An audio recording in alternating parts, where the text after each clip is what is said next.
Yes. So, children, we are continuing Charles Lamb's Dream Children Are Every. So, the last class we stopped where he was enjoying the beauty of mansion, he was enjoying the beauty of garden, the pond, and all. And the next sentence. And he stopped where he had more pleasure in busy, idle diversions than in all the sweet flavors of peaches, nectarines, oranges, and such like common baits of children. Here, John slyly deposited back upon the plate a bunch of grapes. So, John had grapes with him, and he, in a playful manner, he deposited back the bunch of grapes into the plate. And both which not unobserved by Alice. So Alice observed it. Alice saw this, not unobserved. Usage of double negatives, a prosaic characteristic of Charles Lamb. Not unobserved by Alice, that means she observed it, she saw it. He had mediated dividing with her, and both seemed willing to relinquish them for the present as irrelevant. And both the children found to give up the grapes in the present time as irrelevant, because for Charles Lamb it was a forbidden fruit, and he liked the busy idle diversions rather than having all those things. But here for Alice and John it is their own, it is not a forbidden fruit, and they found it as irrelevant too. Because why did John deposit back the grapes? Because for his father, father liked to enjoy the beauties, and he too wanted to be like the father. So that's why he was willing to deposit back the bunch of grapes. Then now the author is going to speak us about his brother James Lamb, but here he has used the name John L. See, for brother he has used John L, and for his sister he has used Bridget Elia. Actually, her name is Mary Lamb. He has used Bridget, and for Anne Simmons, her lover, for his lover he has used Alice. Okay, then in somewhat a more heightened tone, I told how he's telling us, he's telling the readers in a more heightened tone, I told my children. He was talking to John and Alice. I told how, though their great grandmother Field loved all her grandchildren, grandmother loved all her grandchildren, Lamb, Mary, everybody he loved. Yet, in an especial manner, she might be said to love their uncle John L. But in a special manner, she had a special love towards their uncle. That means the elder brother of Lamb, James Lamb. The actual name is James Lamb. She loved John L. very much. John L. Is the other name he had given to James Lamb. In his essays, he refers to as John L. He was so handsome and spirited a youth. He was a handsome man. He was a very lively person. In his actual life also, James Lamb was a very much spirited youth, a handsome man, a very lively person. And he was a king to rest of us. He was really a leader to the rest of the grandchildren. And instead of mopping about in solitary corners like some of us, he would mount the most mettlesome horse he could get. Charles Lamb liked to enjoy the things, to be alone, to be a daydreamer, but John L. was not like that. He was a very lively person. He was a spirited youth. He would mount the most lively horse he could get. He would ride. He loved horse riding. He would mount the most mettlesome, means lively horse he could get. And he also says that instead of mopping about, that means instead of moving in a solitary corner, he has used corner, solitary, to qualify the word corner. It is an example of transferred epithet. He has used to create an effect, that is a figure of speech. It is a transferred epithet, it is a figure of speech in which a modifier, the word, qualifies a noun other than the person it is actually describing. Solitary, who is solitary here? Lamp or the corners are the solitary ones. Actually, lamp is solitary, lamp is alone, and he has used to create an effect. He has used this transferred epithet to create an effect. Okay. Solitary corners, like some of us, he would mount the most meddlesome hose he could get, when but an imp no bigger than themselves.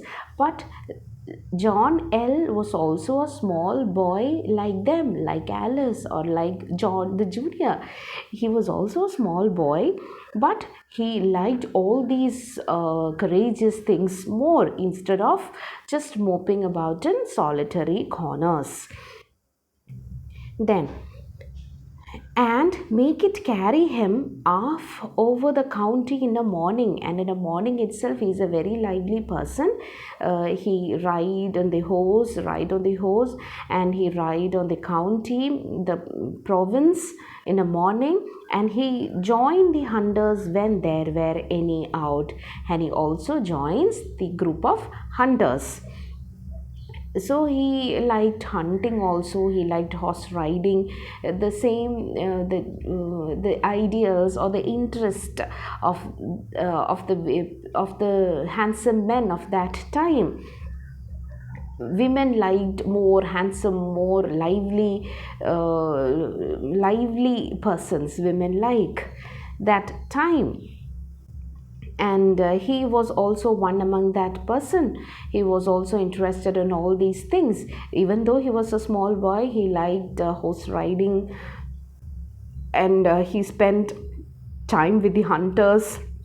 He joined the hunters also, and yet he loved the old great house and gardens too. And he loved the gardens also, he loved the old house also, but had too much spirit to be always pent up within their boundaries. But he liked, most of the time he liked to be always engaged in active things. And how their uncle grew up to man's estate as brave as he was handsome, to the admiration of everybody, but of their great grandmother Field most especially. But when he became a big man, see, he has used man's estate, a word. When he became a big man, when their uncle grew up, he was so brave, he was so handsome, he was admired by everybody. To the great grandmother Field also admired him. She had a special consideration for, a special love towards John L. And next, and how he used to carry me upon his back when I was a lame-footed boy. And I told you, Charles Lamb had a stutter in his life, but he is mentioning here that he was also a lame-footed boy, and he says that John L carry him when he was a lame-footed boy, for he was a good bit older than me. He was the elder brother, and he carried him many a mile. When he was a lame-footed boy, he carried many a mile when I could not walk for pain. When I had pain, he carried me because I cannot walk because of pain. And how in afterlife he became lame-footed too. James Lamb or John L became lame-footed in his afterlife when he became older. But And I did not always make allowances enough for him when he was impatient. And when Charles Lamb was lame footed, John L. carried him. But when he became lame footed or he was in pain, Charles Lamb did not carry him or did not consider him, and in pain nor remember, and sufficiently how considerate he had been to me when I was lame footed. So in pain only Charles Lamb can remember, with regret only Charles Lamb can remember how considerate John L was to Charles Lamb when he was in pain. And how when he died, though he had not been dead an hour, it seemed as if he had died a great while ago. Such a distance there is betwixt life and death. And when he died, John L മരിച്ചു കഴിഞ്ഞപ്പോൾ ആണ് ആൾ മരിച്ചിട്ട് കുറച്ച് സമയമായിട്ടുള്ളൂ, പക്ഷേ ലാമ്പിന് തോന്നുന്നത് ആൾ മരിച്ചിട്ട് ഒരുപാട് സമയമായതുപോലെയാണ് തോന്നുന്നത്. എന്ന് വെച്ചാൽ അത്രയും ഡിസ്റ്റൻസ് ആണ് രണ്ടുപേരും തമ്മിലുള്ളതെന്നാണ് ലാമ്പ് പറയുന്നത്. ആ സമയത്ത് ലാമ്പിനും ജോണും തമ്മിൽ അത്രയും ഡിസ്റ്റൻസ് ഉണ്ടായിരുന്നു. അപ്പോൾ ജോൺ മരിച്ചു കഴിഞ്ഞിട്ടും ലാമ്പിന് തോന്നുന്നത് ജോൺ എല്ലാം കുറേ നേരത്തെ മുമ്പ് മരിച്ചു പോയതുപോലെയാണ് തോന്നുന്നത്. Mentally he was not close to John. And how I bore his death as though pretty well at first. At first it was okay for him, but afterward it haunted me. അത് കഴിഞ്ഞിട്ടാണ് Charles ലാമ്പിന് ജോണിൻ്റെ death ഒരുപാട് effect ചെയ്തത്. It haunted him. And though I did not cry or take it to heart as some do, even though it was haunted, he did not cry or he did not take it to heart. That means he was not so close to John L. And as I think he would have done if I had died. ഇപ്പോൾ ഞാനാണ് ജോണിൻ്റെ സ്ഥാനത്ത് മരിച്ചിരുന്നതെങ്കിൽ ജോണിന് ചിലപ്പോൾ ഇങ്ങനെ ആയിരുന്നില്ലായിരിക്കും. he loved him so much and he may have cried a lot. He cannot forget it. He would take his he will cry. അത് ശരിക്കും ഒരിക്കലും അയാളുടെ മനസ്സിൽ നിന്ന് ഒരിക്കലും വിട്ടുമാറാത്തൊരു ദുഃഖമായിട്ട് മാറിയേനെ. ഇപ്പോൾ ചാൾസ് ആണ് മരിച്ചിരുന്നതെങ്കിൽ. So elder brother loves the younger brother a lot, but younger brother did not have such a deep love towards the elder brother. Then yet I missed him all day long, even though I did not cry or I did not take it to heart, but I missed him. I missed him a lot and knew not till then how much I had loved him.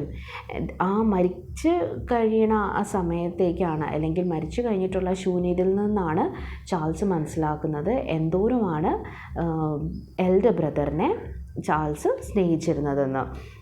I missed his kindness and I missed his crossness and wished him to be alive again. I missed his kindness and missed his crossness. That is an example of repetition and alliteration, that is occurrence of same consonant words. Kindness, repetition of s sound. Missed his kindness and crossness and wished him to be alive again.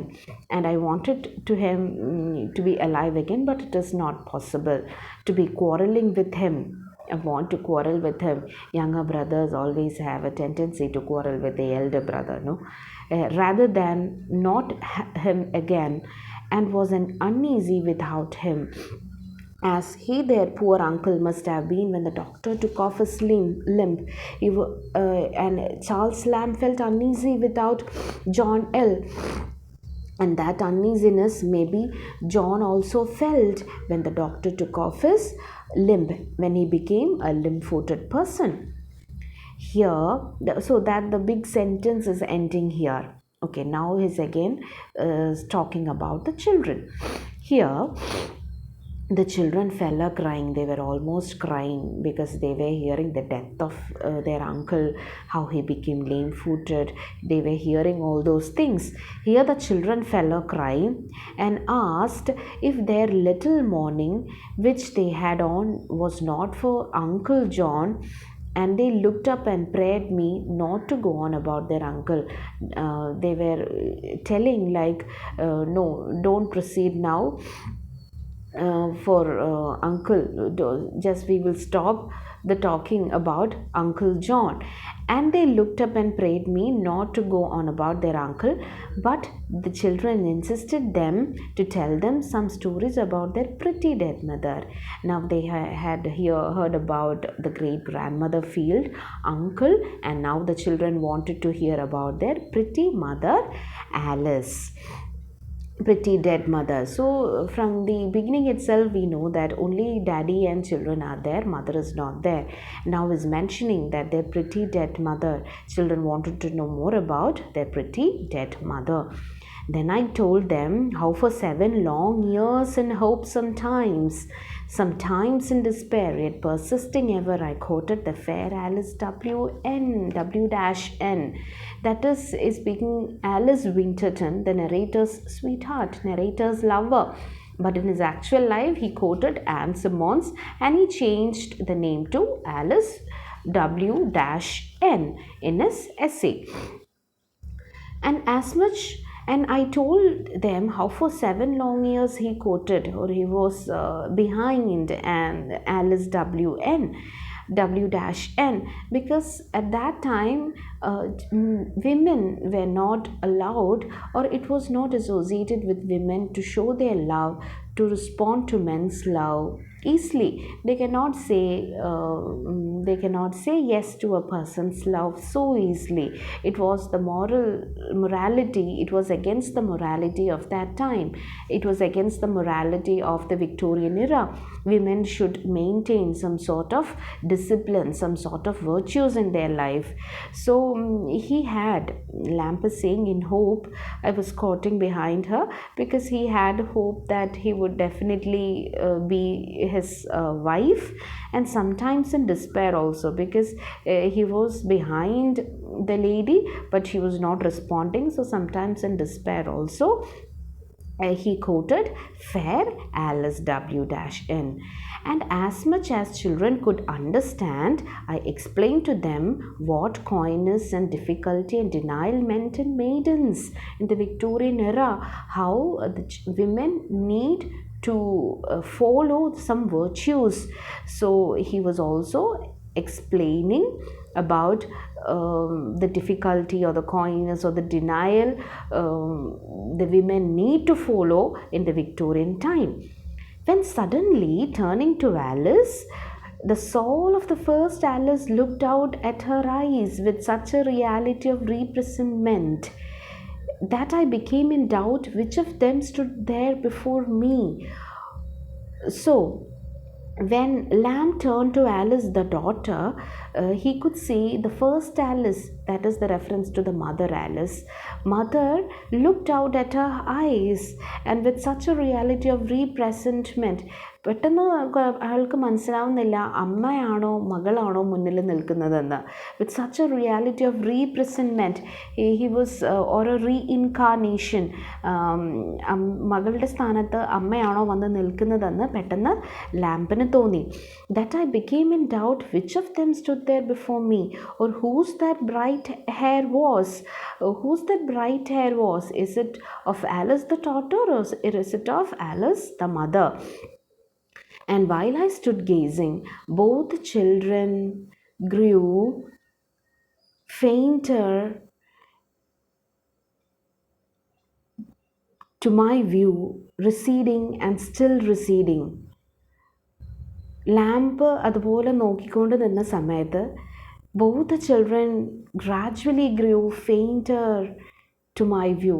രണ്ടുപേരും കാണാണ്ടായി, ഇങ്ങനെ ഫെയ്ഡായിട്ട്, അല്ലെങ്കിൽ അവരെ ശരിക്കും കാണാത്ത രീതിയിൽ പെട്ടെന്ന് നമ്മുടെ മുന്നിൽ നിന്ന് മാഞ്ഞു പോകുന്ന പോലെയാണ് ലാമ്പിന് തോന്നിയത്. They grew fader, they grew fainter, they were not clear enough to see them. അങ്ങനെ ആയിപ്പോയി. Gradually grew fainter to my view, receding, still receding, till nothing at last but two mournful features were seen in the uttermost distance. He could only visualize that only two mournful features were seen in the uttermost distance, which without speech strangely impressed upon me the effects of speech. They were not speaking to him, but he felt they were saying something. What was that? The children suddenly grew fainter. How come it is possible? Children suddenly grew fainter. There is the reference of the title Dream Children a Reverie. It was the children were dream children. It was a reverie, it was a daydream. He was lost in pleasant thoughts. He was lost in the daydream that Lamb was spending time with children of Alice and him. It was just a daydream for him. The children grew fainter and fainter, and he felt they were saying, "We are not of Alice, nor of thee, nor are we children at all. We are not your children, we are not Alice children, we are not born. ഞങ്ങൾ ഇതുവരെ ജനിച്ചിട്ടില്ല. We are not children at all. We are just your thoughts. We are just your thoughts." Isn't it painful? Here the essay expresses his loss and regret faced by the narrator. Narrator was alone in his life. Of course, his sister was there, but he couldn't get his lover as his wife.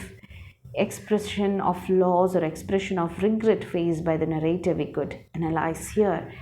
He was really lost in thoughts and daydreams. He was a daydreamer.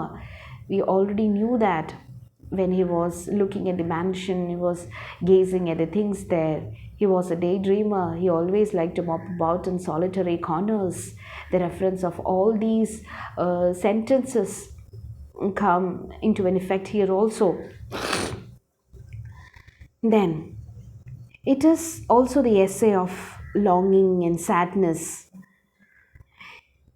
Children of Alice call Bartram father. So he married a person, Bartram, and he also changed his name, maybe.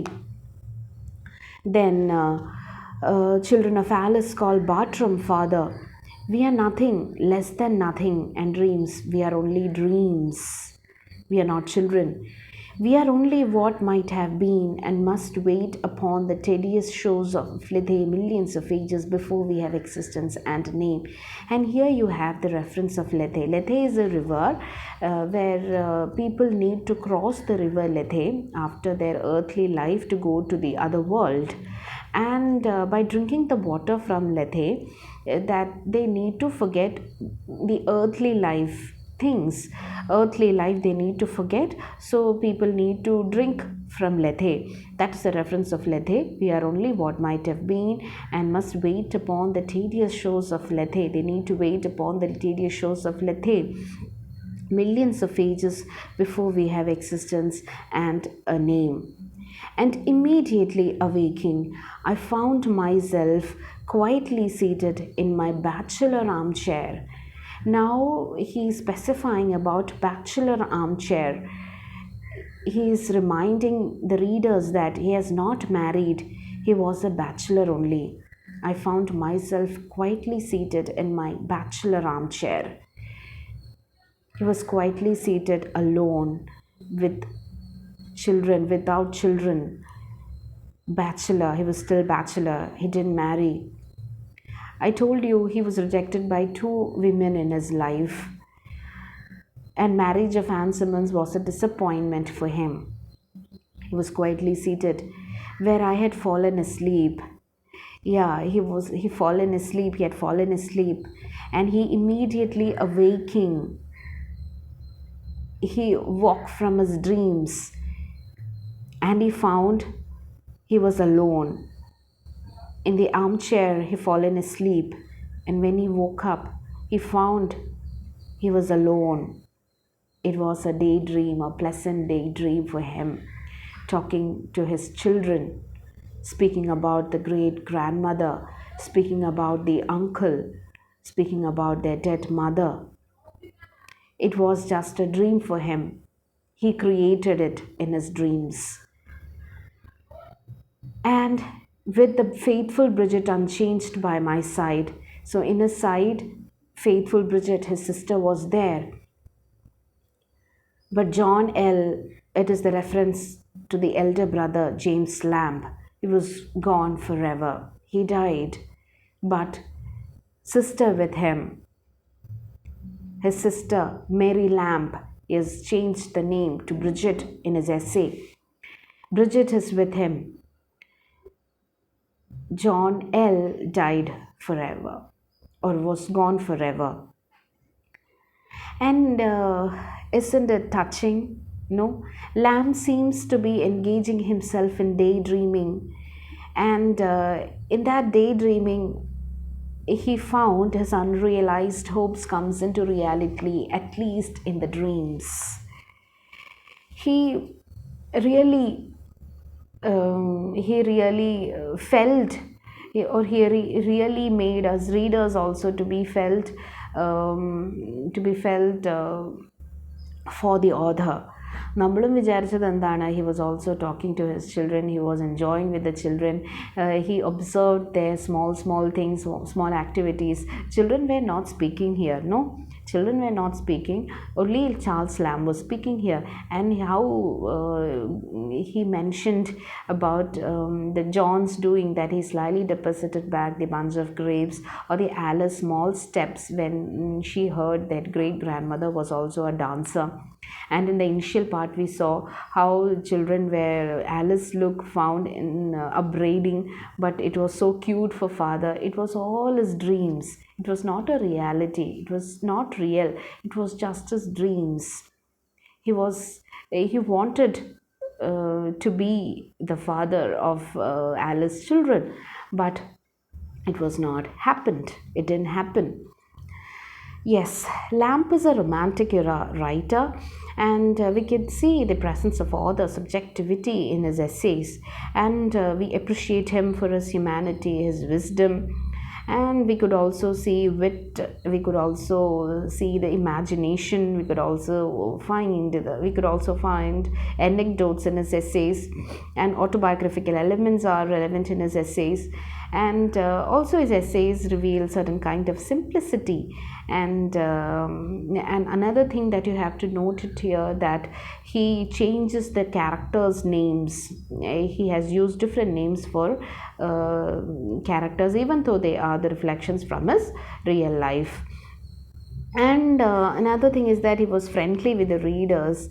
He was not a serious he was not dealing with the serious issues. He was telling about from his life, and he satisfied both serious readers and also readers reading for pleasure.